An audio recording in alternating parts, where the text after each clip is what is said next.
Hello guys and welcome to MK Recaps. Show the channel some love by liking and subscribing to our channel.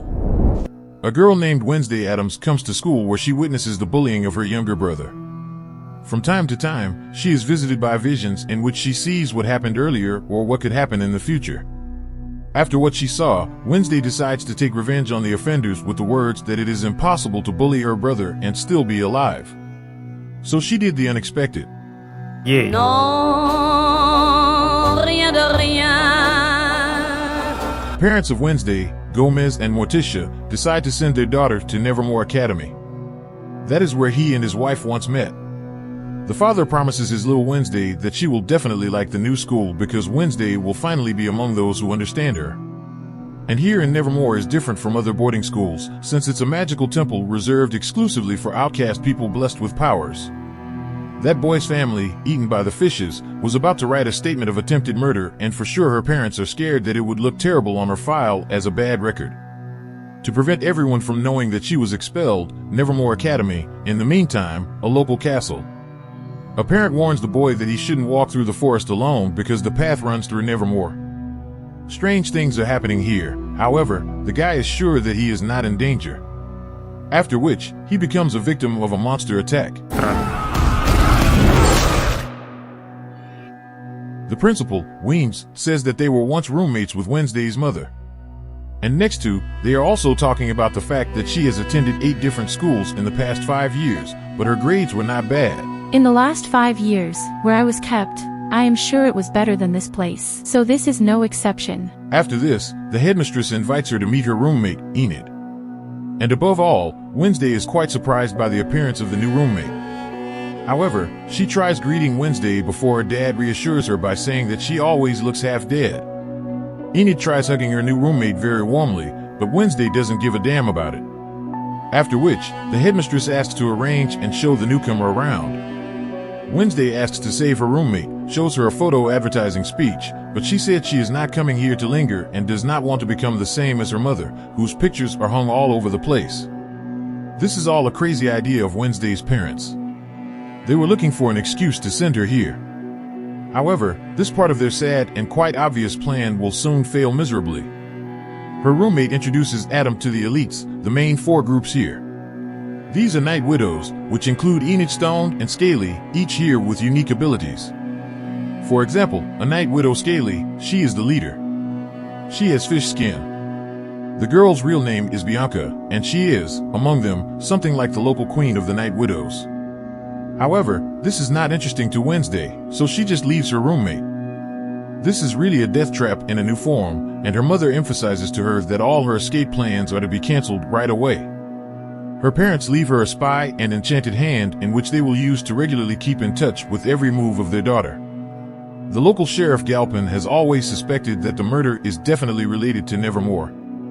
Until he can prove it, he asks his colleague to tell the press that the beast is operating in the forest. However, in the room, Wednesday removed every decoration made by her roommate on her side. Mrs. Hillevant's dye came in. She says, "I am aware of your dubious escapes in the other schools, but I intend to take a close watch at her every movement, in the same motive." Before she falls asleep, Mrs. Hillevant explains the rules of the school, telling her about the local town of Jericho, which is 20 miles from Nevermore. She also said they have heard of various murder cases in the forest close to the school, so it is at your own risk if you try breaking out.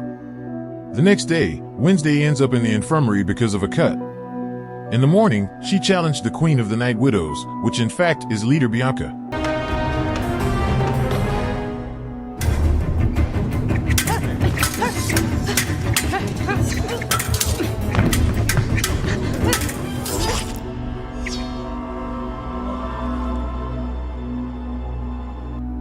In the clinic, Wednesday meets Rowan. He complains about his worthless life.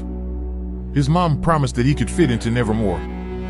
He never thought that he would become an outcast in the school meant for outcasts like him. But Wednesday seems to be angry that she still will compete with Bianca for this title. Wednesday is returning to her room. She almost gets hit to death by a falling statue. However, she is saved by one of the widows, Xavier.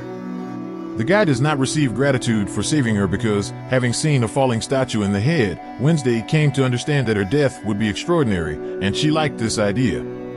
A little later, Wednesday discovers the disembodied hand called Thing that her father left to spy on her activities.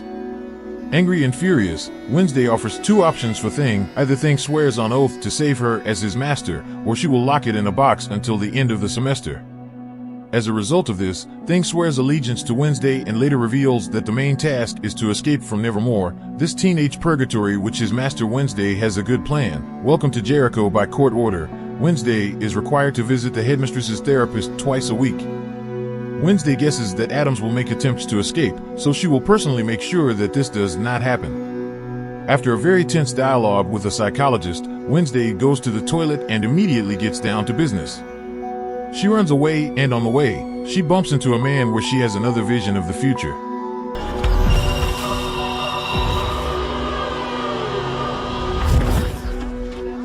In a local shop, she gets to meet Tyler and helps him fix the coffee maker, in exchange for which he cooks her coffee and calls a taxi.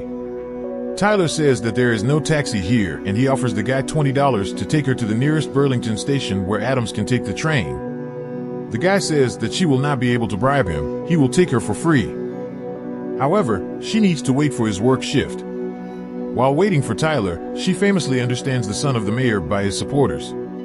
Headmistress Williams discovers that Adam has fled. Meanwhile, Sheriff Galpin is in the cafe. It turns out that he is the father of Tyler, and he is very surprised that such a little girl was able to put 3 grown men to the ground.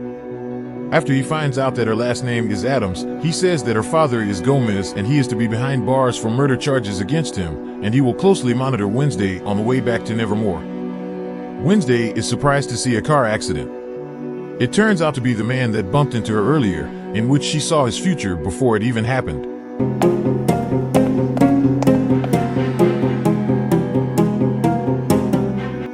While playing the violin in the hostel, Tyler finds a document on Wednesday's father, Gomez. The sheriff tries to figure out the mystical murders. Rowan rips out a page from a mysterious book with a picture of a girl on fire, and the audience watches the wonderful performance. Wednesday Adams introduces her roommate to Thing and asks Enid to teach her how to use a computer if she wants to be her friend and not be alone again. As soon as possible, Wednesday sends Thing with a request that Tyler call her. Adams tells the guy that if he helps take her to the station, she will remain indebted to him, and Tyler agrees to help her. He does it because he himself would like to leave here, so at least one of them is able to get out of this boring place. Daddy, I didn't know they would be here. At the Harvest Festival, Wednesday plays targeting the balloons as the headmistress Weems is spying on her, while the sheriff tells Tyler not to dare try communicating with Wednesday. Tyler meets her in the parking lot, and the guy hands her the document he found on Adam's father. He says that she is not used to communicating with people and usually people bypass her.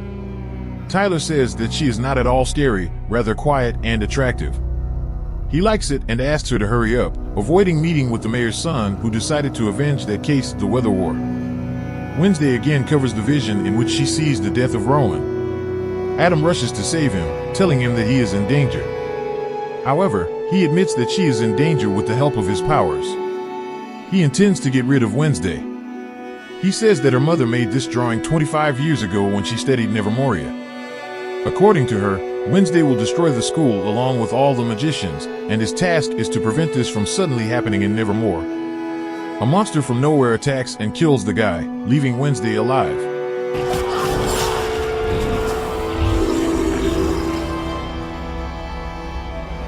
She narrowly escaped death twice and found out that her father might be the murderer. She also found out that she could probably destroy the school and was mysteriously saved by a killer monster. It was hard for her to admit it in front of her parents. She then said to herself, I think they were right. I think I will really love it here. If you want to see part 2, let me know in the comment section below. Thanks for watching, guys. I hope you all enjoyed the brief movie recap. Please leave a like and subscribe to our channel. Do not forget to tell me a movie you really loved in your childhood and would love to see a recap on it. Have a blessed day.